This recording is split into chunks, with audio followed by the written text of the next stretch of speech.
Hello mga ka-prepper, good morning sa inyong lahat at kumusta po kayo? Sana nasa maayos kayong kalagayan, always ready, prepare, ano man yung gagawin nyo. Siyempre, una-una sa lahat, bago tayo gumawa ng ating mga gagawin, huwag kalimutang magtagubilin sa Diyos. Yun mga ka-prepper, para samahan niya tayo sa ating mga paggawa. So, ngayon, ano na, March.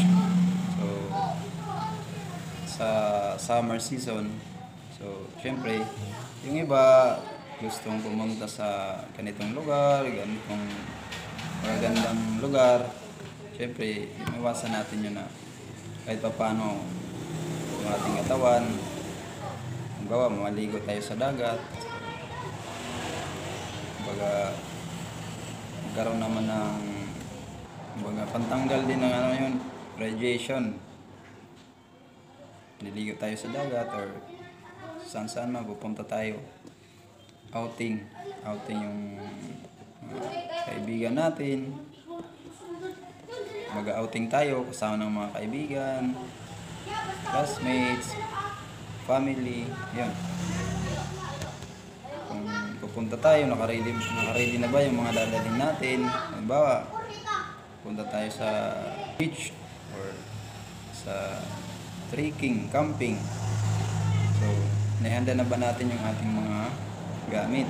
Halimbawa, nahanda mo na ba yung gagamitin mo na in case na mawala ka ng power ng iyong cellphone, may power bank ka ba na may backup ka ba? Power bank. In case na abutin kayo ng gabi, halimbawa camping, may flashlight mo ba? May extra batteries ba siya? Yun. Mga simpleng preparation, pero napakalaking bagay kung ating isipin, ating gagawin na maging part ng ating preparation kung saan man tayo pupunta. So,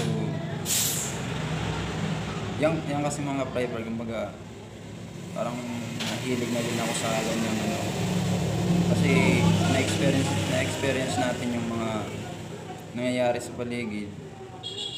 Minsan hindi natin inaasahan pag mga kalamidad, may lindol, may ano man, brown out, walang ilaw. So, yun, kumbaga nagkakaroon na tayo ng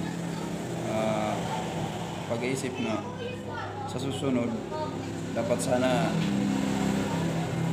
kung may ganito ako, may magagamit sana na lang, palaging sana.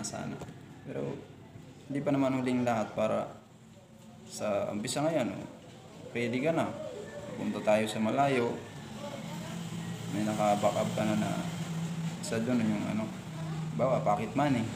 So may pocket money ka in case na kailangan ng mga gastusin, may mahuhugot ka. So napakahalaga nun mga ka-prepper. So kung mayroon kayong mga comments, just comment below kung ano man yung mga preparation nyo sa inyong mga paglalakbay, sa inyong mga gagawin. So para na rin maging tayo, always ready, sabi nga ng Boy Scout, always ready. So yan mga ka-prepper, at sana ingat kayo sa inyong mga pagpunta kung saan. Be safe always. Safety is palaging nasa ating plano. Safety.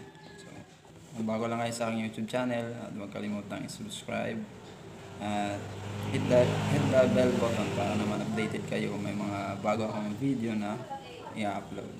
So, I'm Aldrin Albetti. Good day sa inyong lahat. Ingat lagi.